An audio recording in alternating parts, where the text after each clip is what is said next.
Price the lord. സഭാപ്രസംഗി 11-ാം അധ്യായം 1 മുതൽ 10 വരെയുള്ള തിരുവചനങ്ങൾ. നിന്റെ അപ്പത്തെ വെള്ളത്തിന്മേലെറിയ, ഏറിയ നാൾ കഴിഞ്ഞിട്ട് നിനക്കത് കിട്ടും. ഒരു ഓഹരിയെ 7 ആയിട്ടോ 8 ആയിട്ടോ വിഭാഗിച്ചു കൊള്ളുക. ഭൂമിയിൽ എന്തനർത്ഥം സംഭവിക്കുമെന്ന് നീ അറിയുന്നില്ലല്ലോ.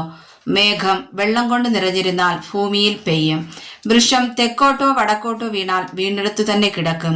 കാറ്റിനെ വിചാരിക്കുന്നവൻ വിതയ്ക്കുകയില്ല, മേഘങ്ങളെ നോക്കുന്നവൻ കൊയ്യുകയുമില്ല. കാറ്റിന്റെ ഗതി എങ്ങോട്ടെന്നും ഗർഭിണിയുടെ ഉദരത്തിൽ അസ്ഥികൾ ഉരുവായി വരുന്നത് എങ്ങനെയെന്നും നീ അറിയാത്തതുപോലെ സകലവും ഉണ്ടാക്കുന്ന ദൈവത്തിന്റെ പ്രവൃത്തികളെ നീ അറിയുന്നില്ല. രാവിലെ നിന്റെ വിത്ത് വിതയ്ക്ക, വൈകുന്നേരത്ത് നിന്റെ കൈ ഇളച്ചിരിക്കരുത്. ഇതോ അതോ ഏത് സഫലമാകുമെന്നും രണ്ടും ഒരുപോലെ നന്നായിരിക്കുമോ എന്നും നീ അറിയുന്നില്ലല്ലോ.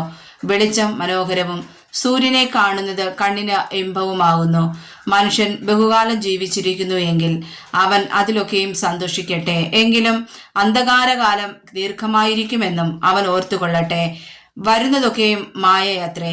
യൗവനക്കാരാ, നിന്റെ യൗവനത്തിൽ സന്തോഷിക്ക, യൗവനകാലത്തിൽ നിന്റെ ഹൃദയം ആനന്ദിക്കട്ടെ. നിനക്ക് ഇഷ്ടമുള്ള വഴികളിലും നിനക്ക് ബോധിച്ച വണ്ണവും നടന്നുകൊള്ളുക. എന്നാൽ ഇവയൊക്കെ നിമിത്തം ദൈവം നിന്നെ ന്യായവിസ്താരത്തിലേക്ക് വരുത്തും എന്നറിയുക.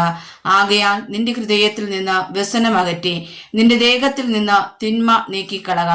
ബാല്യവും യൗവനവും മായയത്രേ. വായിച്ചതായ വചനങ്ങളാൽ കർത്താവ് നമ്മെ അനുഗ്രഹിക്കുമാറാകട്ടെ. ആമേൻ.